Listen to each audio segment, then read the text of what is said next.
Assalamualaikum apa semua. Kembali lagi bersama saya Naim dalam podcast Sihat Itu Saya. Dalam podcast ni saya nak kongsi pelbagai isu-isu tentang kesihatan yang menarik.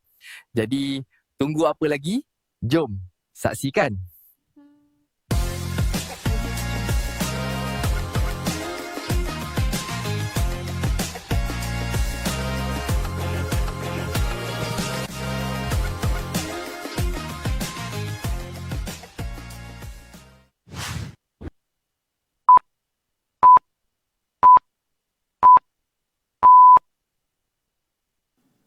Salam sejahtera dan selamat datang ke podcast kesihatan kita pada hari ini. Kali ini kita akan bincangkan satu topik yang menarik, iaitu mengenai penyakit TB ataupun dikenali sebagai tuberkulosis. Saya Dr. Karuna Garis Manyam dan bersama-sama dengan saya pada hari ini kita ada seorang panel yang ahli tentang penyakit ini, iaitu Dr. Aimi Musfira binti Ahmad Munir, pakar perubatan kesihatan keluarga klinik kesihatan Merbuk. Selamat datang, Doktor. Ya, terima kasih Dr. Karu. Terima kasihlah kerana menjemput saya untuk sesi podcast kita pada kali ini, untuk kita berkongsilah sedikitlah mengenai tuberkulosis kan. Ya, terima kasih Doktor. Sudi meluangkan masa Doktor untuk slot kali ini. Ya. Jadi kita boleh mulakan slot kita hari ini, Doktor. Jadi penyakit TB, terlalu lama kita dengar penyakit TB, tuberkulosis. Boleh Doktor terangkan sedikit mengenai penyakit tuberkulosis ini? Okey, sebenarnya TB atau tuberkulosis ni dah lama dah ada, Dr. Karu. Okey. Cuma mungkinlah sekarang ni orang ada hari tu virus kejap kan mengenai wabak tuberkulosis tu, mungkin itu membuka mata lah sedikit untuk kita punya komuniti. Tapi TB ni memang dia sejenis penyakit yang kita kata disebabkan oleh bakteria yang kita namakan Mycobacterium tuberculosis. So TB tu sempena itulah, senang nak sebut kan. Dan penyakit tuberkulosis ni dia boleh menjangkiti yang paling glamour tu kita kata paru-paru lah. Tapi dia boleh juga menyerang organ-organ lain, seperti kelenjar limfa kan. Kelenjar limfa kita kenali sebagai TB lymphadenitis lah.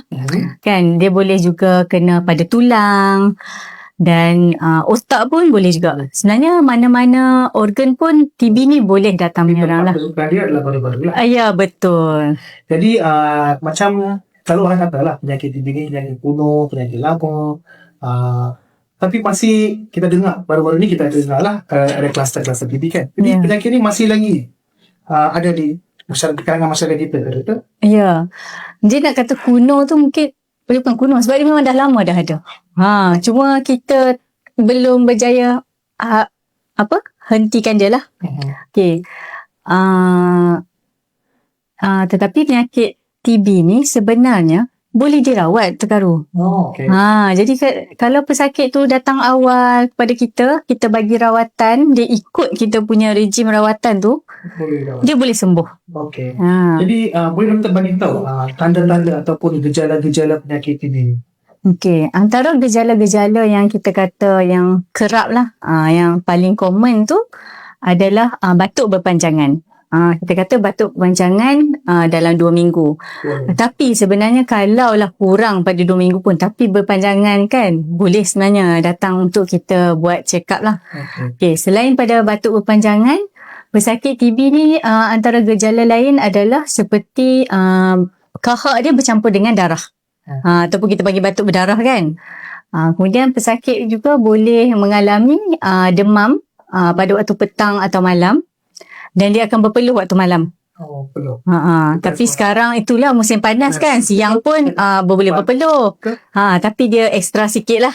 Okay. Walaupun ada aircon, walaupun ada kipas. Ya, betul. Ya, berpeluh juga kan. Mungkin orang lain masa tu tak perlu, dia berpeluh. Kita kira tu macam tu.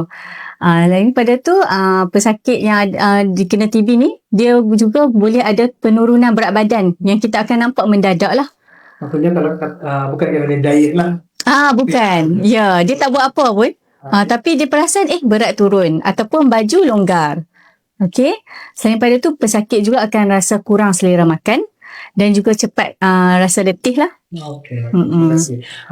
Bagaimana penyakit ini merebak daripada seorang individu ke individu yang lain? Okey. Penyakit TB ni dia boleh merebak senangnya melalui udara lah. Ayat senang dia melalui udara. Jadi kalau kita ada pesakit ni, dia ada aktif TB. Jadi dia boleh menjangkitkan orang lain. Apabila dia batuk, bersin atau bercakap. Jadi bakteria tu dia akan keluar ke udara melalui titisan udara yang kecil tu. Jadi kalau dia terkena dekat orang lain, so dia akan boleh dijangkiti. Ataupun kalau orang yang duduk di kawasan yang macam, kalau rumah yang kepadatan dia lebih tinggi kan, macam crowded sikit tu, lagi senang nak jangkit. Pengudaraan dia kurang, ya. Jadi doktor, ramai yang beranggapan bahawa penyakit TB ni dia cuma menjangkiti segelintir orang saja. Adakah benda ni betul atau salah? Okey, sebenarnya bakteria tu dia tak kenal pun kan? Betul tak? Dia tak kenal pun siapa. Jadi sebenarnya TB ni dia boleh merebak kepada sesiapa sahaja. Tetapi dia lebih lah. Maksudnya risiko dia lebih pada golongan yang kita anggap golongan berisiko lah. Okey. Siapa golongan yang berisiko yang doktor sebutkan? Okey, golongan berisiko ni yang paling mudah nak ingat adalah orang yang sistem imun dia tu rendah. Okey. Yang mana satu kan, bila sistem imun rendah tu boleh pecah lagi, betul? So mungkin selalunya pesakit HIV. Orang yang ada pesakit yang ada diabetes. Okey. Kencing manis, lepas tu orang yang dialisis. Kan dia orang pun imun dia mesti ada komorbid lain. Okey. Lagi yang paling yang kita rasa yang berisiko lagi apa? Kontak. Kan kalau lah orang dalam rumah kita tu dia ada pesakit TB, kita yang lain ni lagi berisiko lah. Kan? Perokok dengan warga emas pula betul tak? Okey. Itu memanglah. Rokok betul. Saya pun hampir terlupa. Perokok berisiko. Warga emas yang melebihi umur 60 tahun pun memang berisiko lah dapat ya. Jadi, so maksudnya TB ni boleh menjangkiti sesiapa sahaja, tetapi ada beberapa golongan yang lebih cenderung untuk dapat penyakit ni lah, disebabkan oleh tahap imun dia yang kurang lah. Betul. Jadi sekiranya pesakit dengan bergejala ni datang ke klinik kan, apa yang akan dilakukan di klinik untuk mengesat penyakit TB? Okey, selalunya yang datang ni yang bergejala lah kan. Okey, so kita buat simple je. Kita tak akan cucuk, takkan apa. Benda tu tidak menyakitkan. Kan, betul. Mungkin kita nak mudahkan. So, selalunya kita akan cek, kita minta pesakit bagi sampel kahak. Supaya kita boleh tengok bakteria dalam tu. Yang kedua, kita akan minta pesakit untuk x-ray lah. Supaya kita boleh tengok x-ray dada dia tu. Ya. Ya, betul. Okey. Jadi, so ujian ni tak takil lah. Ya, kan mudah kan? Betul, mudah. Cuma kena datang untuk dapat. Betul. Ya. So, macam doktor cakap tadi, penyakit TB ni boleh sembuh. Jadi, dia memang akan diberi ubat jenis. Dia akan diberi ubat kan doktor? So, bagaimana dengan rawatan untuk penyakit TB ni? Okey. Jadi, penyakit TB ni, kita anggap dia kuat lah. Bakteria dia ni kuat. Jadi, sebab dia bakteria, kita guna antibiotik lah. Kan, tapi antibiotik dia tak samalah dengan penyakit jangkitan paru-paru yang lain. Kita perlukan beberapa jenis antibiotik untuk pesakit tu makan. Tapi untuk macam dah sekarang ni kita kita punya kesihatan pun dah makin bagus. Jadi antibiotik yang banyak ni dia dah gabung dah jadi macam dalam satu pil. So dia tak perlu lagi banyak macam dulu kan. So jangka masa untuk makan tu berbeza sebenarnya. Ikut dia TB apa? TB paru-paru ke?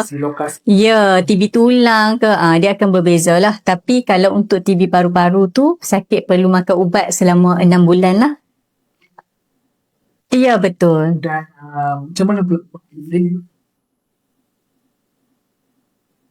ini? Okey. Ini kita sekarang memang buat sistem DOTS lah. DOTS tu singkatan kepada Direct Observe Therapy.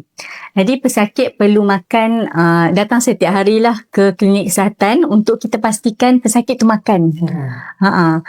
Tapi selalunya kalau yang DOTS ni untuk yang intensif memang kita tidak galakkan pesakit bawa balik ke rumah lah. Sebab kita nak pastikan awal tu bakteria tu lumpuh dulu. Kan. Tapi lepas pada tu kita sekarang lebih advance tu kita boleh buat virtual juga. Dan tapi kita akan perlu jadikan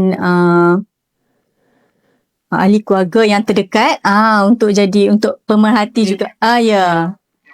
Ya, untuk design tu kan. Ubat yang kita bagi ubat TB ni dia bukan macam ubat biasa. Ya. Ubat tu dia kena disedia. Betul. Maksudnya bila dia makan ubat tu orang kena tengok. Ya. Okay. Jadi selalunya macam orang cakap tadi ada 6 bulan. 2 bulan pertama 2 bulan tu intensif. Lebih lah. Kan? Betul. Ubat tu jenis kan.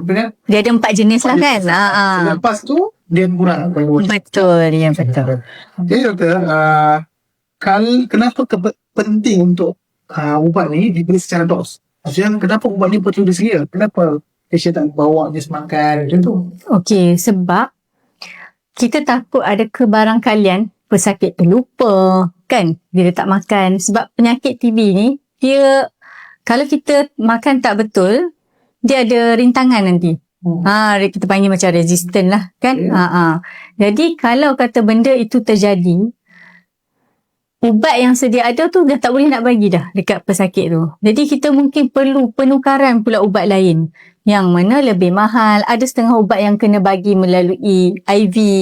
Nak kena cucuk pula, nak kena pergi hospital lagi kan. Kesan sampingan dia pula tu lebih. Maksudnya bila kita ada rintangan, kita bagi ubat lagi susah nak. Betul. Okey, doktor. So sekiranya seorang tu disahkan mengidap penyakit TB, so pejabat kesihatan akan membuat saringan pula lah. Maksudnya dia tak pergi dapatkan maklumat daripada kes tu untuk menyaring orang-orang di sekeliling. Maksudnya ahli keluarga, kontak semua tu kan. Kenapa kontak-kontak ni perlu disaring TB? Okey, macam tadi yang awal saya sebut, dia dia senang merebak kan. TB ni boleh je macam berikut kan, boleh merebak. Jadi bila seorang tu dah kena aktif TB tu, kita akan tahu kebarangkalian orang dalam rumah tu mungkin akan kena TB lah. Tapi kita tak tahu sama ada dia adalah TB aktif ataupun latent TB. Okey. Aktif ataupun latent TB. Ya. Yang tadi kita bincang tadi tu adalah TB aktif lah. So, TB latent ataupun TB pendam ni sebenarnya apa? Okey. Sebab dia latent, dia pendam kan. Nak senang ingat kan. Anggaplah TB tidur. Jadi kuman tu dia tidur je dalam badan orang tu. Jadi bila dia tidur, dia tak buat apa-apa. Dia mungkin tak nampak gejala apa-apa. Tapi bakteria tu ada dalam badan seseorang tu. Okey. Tu maksudnya pesakit yang aktif tu dia memang kuman tu dah bangun. Dia bangun, betul. Kacau dekat badan dia lah. Ya. Jadi dia boleh merebak sebab dia aktif kan. Dia pendam pula, dia tidur. Dia malam, dia tak mau bangun. Ya. Dia tak merebak lah, betul? Dia tak merebak. Tapi dia yang bahaya tu orang yang ada latent tu. Sebab dia bila badan dia imun rendah nanti, dia akan bangun. Ya. Dia boleh bangun. Dia dalam 5 ke 10% boleh jadi aktif. Okey. Jadi maksudnya yang tinggi pendam ni, orang yang ada tinggi pendam ni dia tak ada gejala lah. Dia tak ada. Tidur kan? Tak ada. Bagaimana dengan X-ray dia? Kalau kita datang. Okey. X-ray dia akan nampak normal. Okey. Kalau X-ray dia tak normal, kita kena fikir dia aktif lah. Okey. Sebenarnya X-ray walaupun tak ada gejala, tapi X-ray kalau dia tak normal, kita kena check dulu sama ada pesakit tu ada TB aktif atau tidak. Ya, tapi kita ada saring satu lagi. Maksudnya kita tak boleh berdasarkan X-ray saja, Dr. Karu. Maksudnya kita akan saring, kita akan buat saringan. Ya. Boleh. So untuk konteks ni, dia katakanlah X-ray dia normal. Katakanlah dia tak ada gejala. Apa lagi yang kita akan buat untuk dapatkan tahu sama ada pesakit ni ada TB pendam ke ataupun tidak kan? Apa lagi yang kita? So untuk saringan kepada TB latent tu, kita akan buat antara dua, pilih salah satu lah. Tak semestinya buat dua-dua lah. Satu adalah kita panggil saringan kulit, kita panggil kulit lah, atau bahasa kita Mantoux test lah, ataupun tuberculin skin test. Kita akan inject sedikit yang BCG tu, tapi kita akan monitor dalam masa 48 jam. Itu satu. Yang kedua, kita boleh buat saringan darah, IGRA lah. Okey. So nak tengok sama ada jangkitan kuman TB. Ya. Tapi yang dia tidak dapat menentukan. Dia tak menentukan dia aktif atau tidak. Ya. So maksudnya yang ni sakit ke? Okey. Betul. Okey. Dia macam ambil darah lah kan. Sakit ambil darah lah. Rasa semut sikit lah. Okay. Jadi untuk yang penyakit TB pendam ni ada rawatan dia, betul? Ada. Dan Okey. macam mana kita kena datang hari-hari dengan klinik juga ke? Oh, itu tak perlulah. Okey kan. Sebab kita tahu dia tak bagi kat orang lain. Tapi kita nak tolong orang yang ada TB latent tu untuk tak develop jadi aktif TB kan. So ubat dia hanya ada, dia ikut dia ada 2 rejim lah. Kalau dia nak makan satu jenis saja ubat, rejim dia lama sikit lah, 6 bulan. Okay. Tapi kalau orang yang ada TB latent ni rasa tak boleh lah doktor, saya nak makan pendek je, so dia nak 3 bulan, kita boleh offer dia 2 jenis ubat lah. Kalau boleh cepat lah. Kalau Ya, sikit betul. dia cepat, kalau jenis dia lambat. Lambat Tapi yang sikit. ni dia boleh bawa balik makan dekat. Ya, betul. Okey, betul.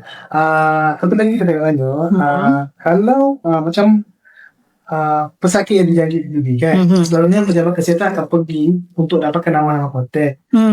Saya dapat maklumat bahawa kadang-kadang pesakit ataupun ahli jual pesakit tidak mau memberikan nama-nama kontak. Apakah kepentingan pemberian nama-nama kontak ini dan untuk disaring? Okey, itulah. Kita bukanlah nak stigma ke apa, tak perlu. Kita bukan nak cari kesalahan ke apa kan. So, nama-nama ni sebenarnya kita nak tahu kebarangkalian aktif, orang yang aktif TB ni bagi apa? Penyakit. Kita takut dia merebakkan penyakit tu. Dia boleh mungkin mengalami penyakit TB pendam. Ya. Dia nama ni Tak ada bagi, mungkin termis lah. Betul kan? Tak disaring.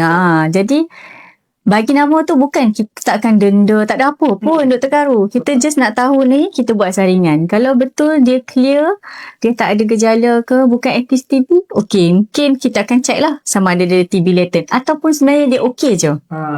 Jadi tak salah untuk menyaring kan. Ya, Saya betul. rasa patutnya masyarakat kena memberikan komitmen lah. Ya. Membantu kita punya Mungkin sebab kena cari kan. Inspektor kesihatan pergi cari. Dia pun jadi rasa. bila mereka tidak mendapat nama, macam mana mereka nak cari lagi? Betul. Saring. Ya, betul. So, saya rasa banyak juga kita bercakap tentang ini. So, sebelum kita habiskan ni, doktor ada apa mesej kepada masyarakat tentang penyakit TB? Okey. Saya harap apa yang saya berkongsi hari ini dapat memberi manfaat lah kepada pendengar. Cuma saya nak tekankan untuk yang bergejala, yang seperti batuk berpanjangan, ada simptom yang kahak berdarah atau kurang berat badan apa semua tu. Kalau ada gejala, silalah datang ke klinik kesihatan supaya kita boleh buat saringan seperti kahak dengan X-ray tu untuk memastikan anda semua tidak dijangkiti aktif TB. Tapi untuk yang kontak TB tu, sekiranya anda dicari oleh pihak kesihatan, datanglah membuat saringan untuk memastikan anda bukan aktif TB dan bukan latent TB. Okey, kita sama-sama lah. Sekiranya doktor lagi, bila TB ni tidak dirawat, apa yang akan berlaku pada saya? Kita kena sembuh. Okey. Tak. Okey. Tidak ya. Okey. TB ni bakteria yang kita kata yang ganas lah juga ya. Okey. Kalau tak dirawat, dia boleh jadi teruk. Dia akan jadi severe advanced TB ni. Dan kita dah banyak tengok dah pesakit yang datang dengan keadaan yang teruk dan dia sampai boleh meninggal lah Dr. Karu. Jadi kita tak naklah datang yang terlewat sebab kita tahu TB ni boleh dirawat dan sembuh. Jadi kalau ada gejala-gejala tu, kena datang awal, buat saringan. Betul. Okey, tak apalah. Ya, betul. Jangan duk simpan lama. Ya. Okey doktor. Terima kasih banyak-banyak doktor sebab sudi kongsi ilmu pada hari ini. Harap masyarakat kita dapat serba sedikit maklumat tentang TB ini dan akan berusaha untuk mendapatkan perawatan awal lah sekiranya mengalami gejala-gejala ini. Okey, kita akhiri sesi pada hari ini. Semoga anda bermanfaat dengan sesi kita pada hari ini. Sekian, terima kasih.